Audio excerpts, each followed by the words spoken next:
Complacency is just being okay with where you're at. It's just not even spending time to understand that there could be more. My name is Kirsten, and I have a beautiful blended family of 6 children, and we live in Lake Elmo, Minnesota. My relationship with God started really young. I grew up in a Christian household, but as I look back on my life, I realized I had been complacent and that I was going about my faith in a check-the-box type of way. Going to church, giving an offering, getting the kids to church, and my walk with Christ was actually pretty distant.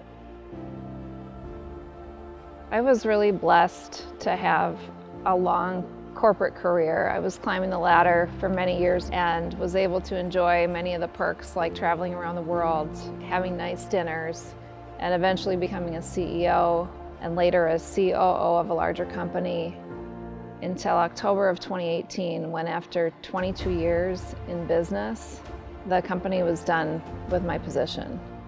And I remember waking up and looking in my closet full of suits and looking in the mirror and wondering, who am I? You know, I didn't want to believe that my sense of worth came from my work, but so much of it did, and I just really didn't even know who I was or where to start. And I entered this season, I called it my sweatpants season, where I literally didn't get out of the same pair of yoga pants and sweatshirt for months. I think that spending all that time being driven to success in business gave me, very little time to try to balance everything at home. And so certainly my family and my children felt the burden, and the relationship with Christ was completely missing in my life. It just wasn't there.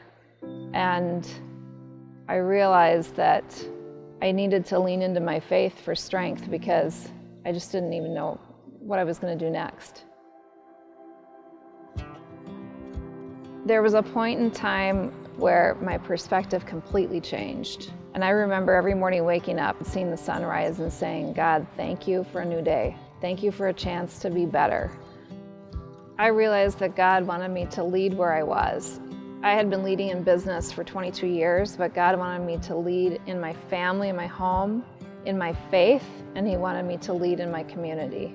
I started doing many things differently. I had to start diving back into the Word. I had to start praying and doing daily devotions and understanding where those gaps existed. That relationship with Christ wasn't just going to show up. I had work to do on my part. And as I listened, I more clearly heard where God was calling me to lead. So I started a small group, and I learned that many of us were dealing with the same struggles around parenting issues, struggles around divorce, cancer, addiction, you name it. If you bring a group of people together and they can be vulnerable enough to share those messes, we could really encourage and support one another. It took some time, but my faith started to really grow and my family became stronger, and I was being fulfilled by leading a small group, and I knew that it was time now to start leading in my community as well. After the death of George Floyd and the social unrest that followed, I knew that God was calling me to take action.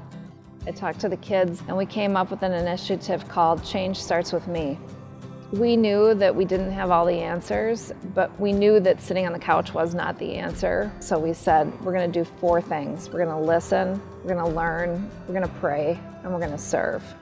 And through that, God's love was able to be shown through us to that community. And we knew that rebuilding the buildings was the easy part, but rebuilding the hearts and minds of that community that had been broken was something that was going to take God's love. And God's plan for that was so much bigger than we could have ever imagined. We were able to serve a few thousand people. We were able to listen to their stories, and we were able to use our gifts of encouragement and mercy over those people.